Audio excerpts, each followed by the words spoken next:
নমস্কার বন্ধুরা, সুজয়দের চ্যানেলে আপনাদের সকলকে স্বাগত। আজ আমরা এমন একটা বিষয় নিয়ে কথা বলতে যাচ্ছি যেটা আমরা সবাই দেখি, কিন্তু খুব কম মানুষ গুরুত্ব দিয়ে ভাবি। সেটা হলো ভারতের সোশ্যাল মিডিয়ায় বেড়ে চলা সফট পর্ন সংস্কৃতি। বিশেষ করে ইনস্টাগ্রাম রিলস, ফেসবুক রিলস এবং অন্য শর্ট ভিডিও প্ল্যাটফর্মগুলি।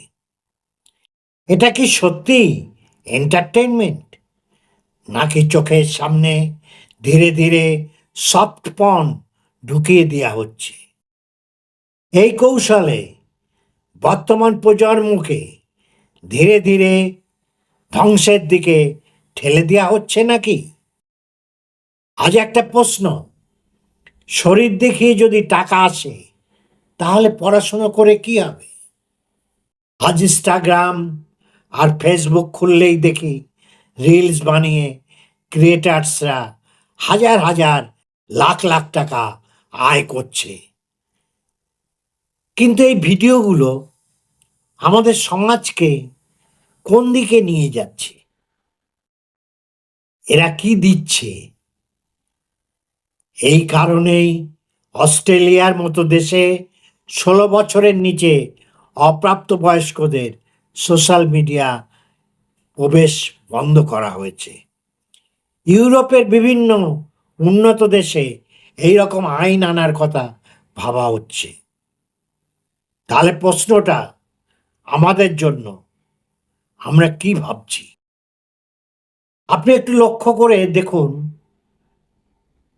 ইনস্টাগ্রাম খুললেন, প্রথম রিল, দ্বিতীয় রিল, তৃতীয় রিল, অল্প পোশাক, ইচ্ছাকৃত শরীর প্রদর্শন, উস্কানিমূলক ভঙ্গি।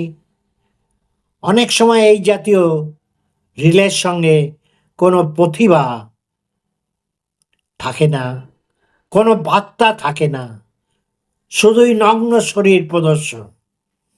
এইভাবে ছেলেমেয়েরা অ্যাডিক্টেড হয়ে যাচ্ছে।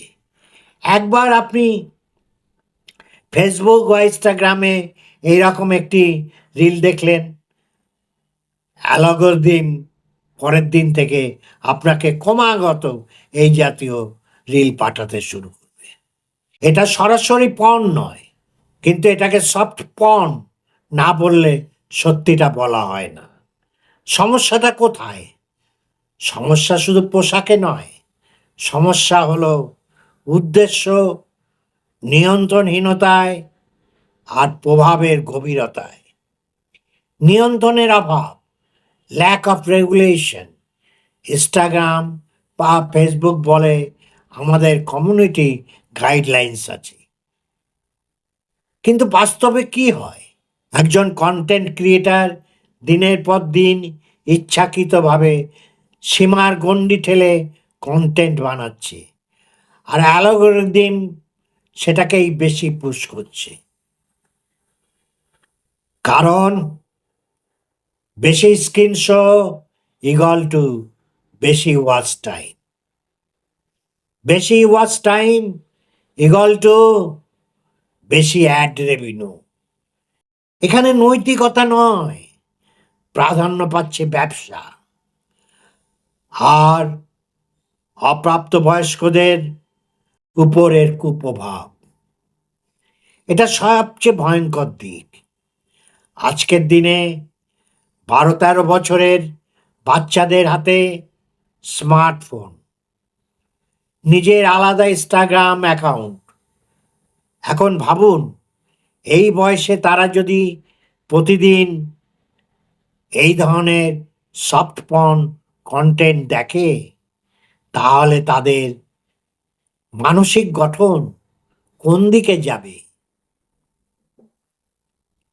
ভালো মন্দের পার্থক্য শেখার আগেই তারা শিখছে শরীরই মূল আকর্ষণ। ভাইরাল হওয়ার শর্টকাট হলো অশ্লীলতা। এটা কি ভবিষ্যৎ সমাজের জন্য বিপজ্জনক নয়? নারীর স্বাধীনতা নাকি নারীর শরীরকে বাজারের পণ্য করা হচ্ছে?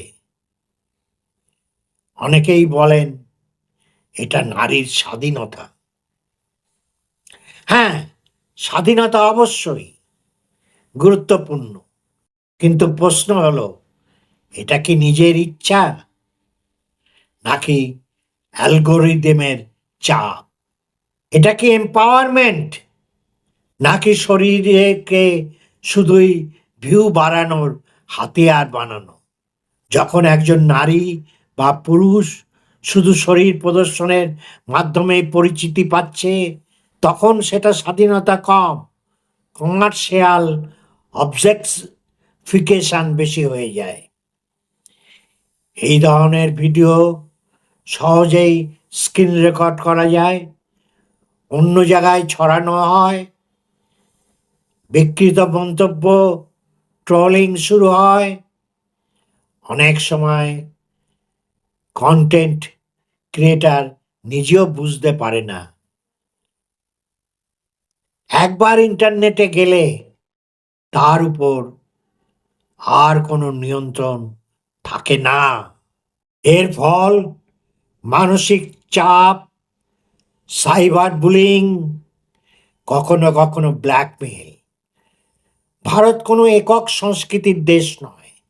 এখানে গ্রাম ও শহরের মানসিকতা আলাদা, প্রজন্মের ব্যবধান বিশাল। যে কন্টেন্ট শহরের এক অংশের কাছে নর্মাল, সেটা অন্য অংশের কাছে অত্যন্ত আপত্তিকর। এই সাংস্কৃতিক সংবেদনশীলতা সোশ্যাল মিডিয়া প্ল্যাটফর্মগুলো প্রায় উপেক্ষা করে। তাহলে সমাধান কি? সমাধান হলো ভারসাম্য, স্পষ্ট কঠোর কন্টেন্ট মডারেশন, শক্তিশালী এস ফিল্টার, প্যারেন্টসের ডিজিটাল অ্যাওয়ারনেস, ক্রিয়েটারদের সোশ্যাল রেসপন্সিবিলিটি, আর সবচেয়ে জরুরি অডিয়েন্সের সচেতনতা। আমরা যেটা দেখি, লাইক করি, শেয়ার করি, সেটাই কিন্তু এই সিস্টেমকে শক্তিশালী করে। সফট পর্ন হয়তো চোখের আনন্দ দেয়, কিন্তু ধীরে ধীরে সমাজের রুচি, নৈতিকতা আর মানসিক গঠনকে ক্ষয় করে। প্রশ্নটা এটা নয় কে কি পোশাক পরছে, কতটা ছোট বা কতটা খোলামেলা। প্রশ্নটা হলো আমরা কি দেখছি, কেন দেখছি, আর এর প্রভাব কোথায় গিয়ে দাঁড়াচ্ছে। এই প্রশ্নগুলো আজ না করলে আগামী প্রজন্ম আমাদেরকে এই প্রশ্ন করবে। আপনার মতামত কি? কমেন্টে লিখুন, ভিডিওটা শেয়ার করুন, কারণ আলোচনা শুরু না হলে সমস্যার সমাধান হয় না। আমি মরাল পুলিশিং এর কথা বলছি না, আমি শুধু প্রশ্ন করছি, আমরা কি কন্টেন্ট কনজিউম করছি নাকি কন্টেন্ট আমাদের কনজিউম করছে?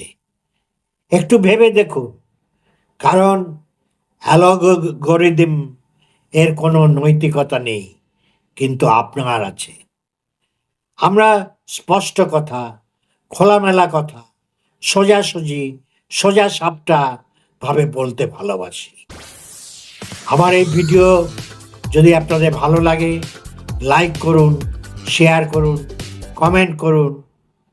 আর বন্ধুদের বলছি, যারা এখন আমার চ্যানেলটা সাবস্ক্রাইব করেননি, তারা সাবস্ক্রিপশন বাটনটা ক্লিক করে দিন এবং অল নোটিফিকেশান বেলটা বাজিয়ে দিন, যাতে এইরকম প্রয়োজনীয় ভিডিও আপনাদের কাছে সময় মতো পৌঁছে যায়।